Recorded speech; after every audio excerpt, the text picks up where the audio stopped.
Hello everyone and welcome to today's lesson. I'm Naisha and you're watching me on your favorite channel to learn English. Let's talk. You know, as a native speaker of the English language, I must tell you that there's this one word that natives don't really use. Well, we avoid using this word in spoken as well as written English as much as possible. Why? Because the English language has a large array of words available for us to express ourselves precisely. But this one word doesn't really do that. In fact, I'll give you a hint.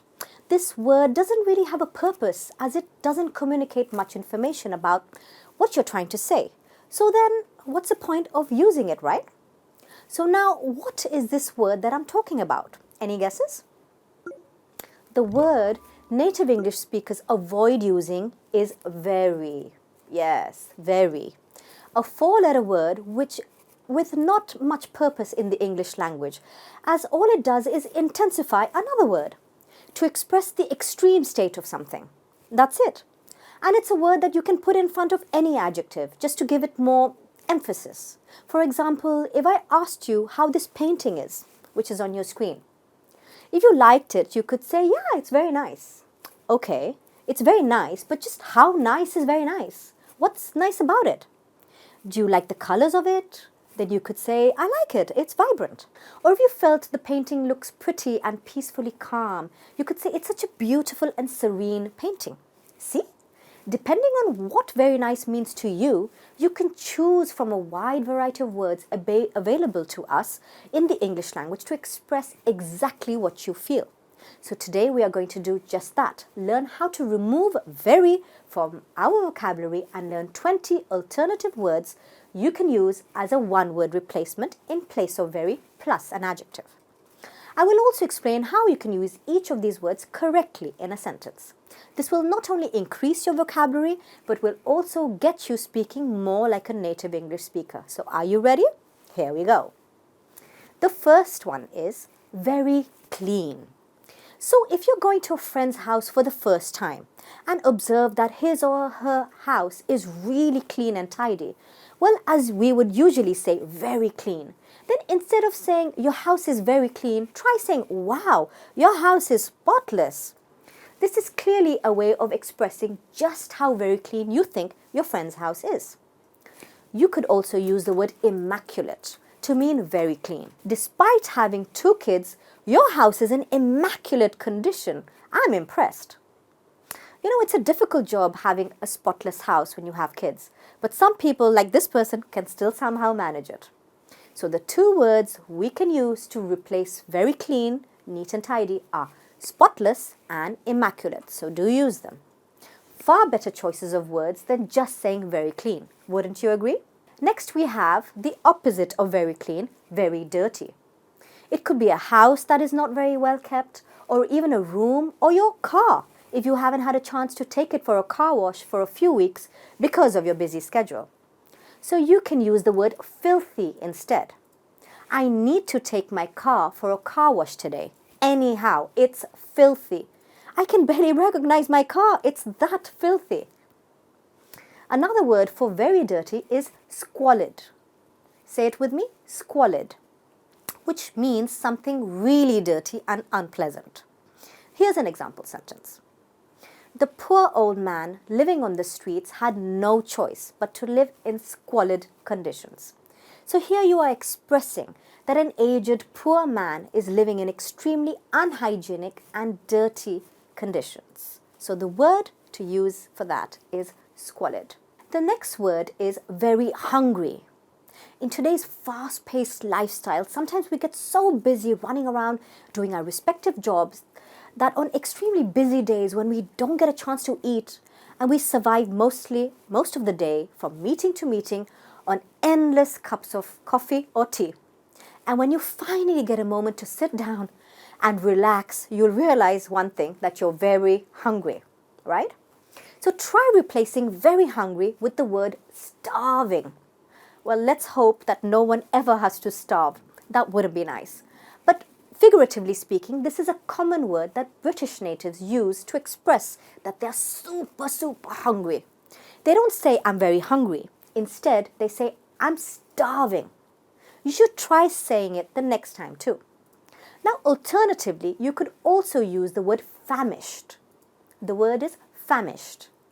Say you've just had a great high energy workout at the gym, and while you may walk out of the gym feeling energized, the one thing you'd surely be is very hungry. So try using the word famished here. I've had a great intense workout at the gym today, but now I'm absolutely famished. Can't wait to quickly get home and eat. So you get home and your favorite dish has been made for lunch, which makes your day. So you happily eat your heart out and relish this favorite dish, but there's one hitch. You now realize you've really overeaten. So what happens next? You'd be very full, wouldn't you? To the point that you feel that your tummy just can't take a single morsel more of food. So better words to express being very full are glutted and stuffed, which both mean to be full beyond capacity, like you can't eat anymore. Here are some example sentences. In my excitement, seeing my favorite dish being made today, I overate. Yeah. Now I'm feeling absolutely glutted. Oof, can't eat anymore. During the festive seasons like Christmas, I feel stuffed most of the time, seeing and eating so much food. Very shocked. Sometimes we can't just believe something is happening to us or has happened to us or someone else. So if you're very shocked about something that's happened to you, but wait, is it a good shock or a bad shock? Oh my God. Can you think of a better word for very shocked in a good way? The alternative words you can use is flabbergasted. My wife and I were flabbergasted to know that we were the lucky winners of a 36-inch flat-screen smart TV. That's got to be someone's lucky day.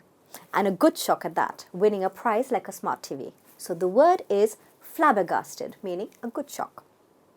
Another good word to use in place of very shocked in a good way is gobsmacked.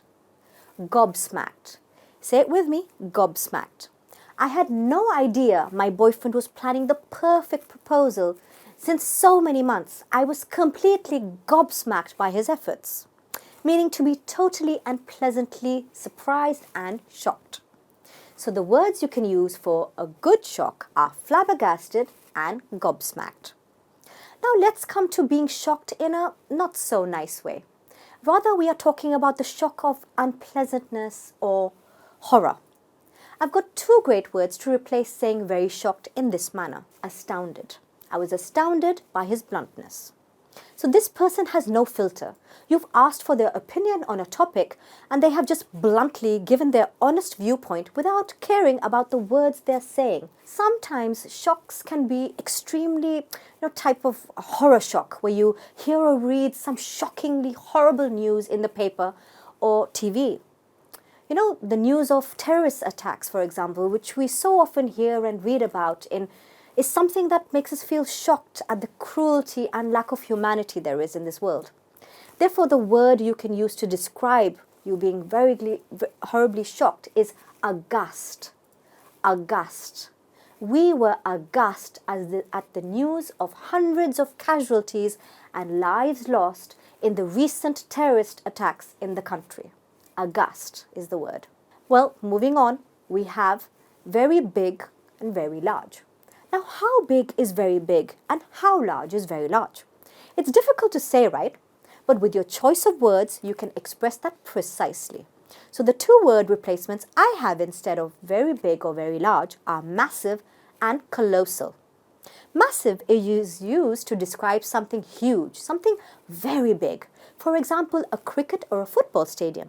It's very big, right? But we don't want to say very big. So try using the word massive instead. This precisely means something very big, huge. The football stadium was massive. It was one of the biggest stadiums I've seen. I had a great experience watching the finals there. And now alternatively, to express a very large amount of something. For example, you've been away on holiday for 2 weeks, you've come back to work, it's your first day back. You open your emails, check your inbox, and what do you see? you see a large amount of emails, say 200-300 emails, which you must check and sort. I have a colossal amount of mails in my inbox, which is going to take me an entire day to go through and sort. Today's going to be a long day. The following word I have for you is the opposite of very big and very large. That's very small. Whenever we have to sign a document, could be a bank document, an insurance policy, or a contract, there is always some fine print which is extremely small writing at the bottom of a document somewhere. And we are always advised to read it carefully. Sometimes the writing is written in such small font, it's legible but with difficulty. You literally need to squint your eyes to see, try and read what's written, or get out your reading glasses if you wear glasses. So this very small print or writing we could describe as minute. Not minute, but minute. Notice it looks and it's spelt like minute, a period of time. But here it is actually pronounced as minute, meaning very small, incredibly small. Please be sure to check the contract thoroughly, even the minute details before signing. There's another great word for very small. So say you go to a fancy restaurant and you order a fancy sounding dish and you think of, oh, this sounds really nice. I'm going to go and try this dish because I'm so famished and I'm going to eat till I'm absolutely glutted. And what happens? Your dish arrives and you have a look at it and the size of the dish is tiny, like 3 to 4 bite-sized pieces of fish or vegetable, whatever you've ordered. And you think, wow, I was expecting to eat a proper meal. I was told the portions of food here were small, but this small? Now, we don't want to say small because how small is small? You want to express precisely how small the portion of food you ate was with your words. So try using the word minuscule. The word is minuscule, also meaning very small or tiny. This is ridiculous, paying so much for minuscule sized portions of food. I found eating at that fancy restaurant a total waste of my money. I'm not going there again. Now, for one to be able to afford to eat at an extremely fancy and posh restaurant, one would have to be what? Very rich, right? That's our next word. Very rich.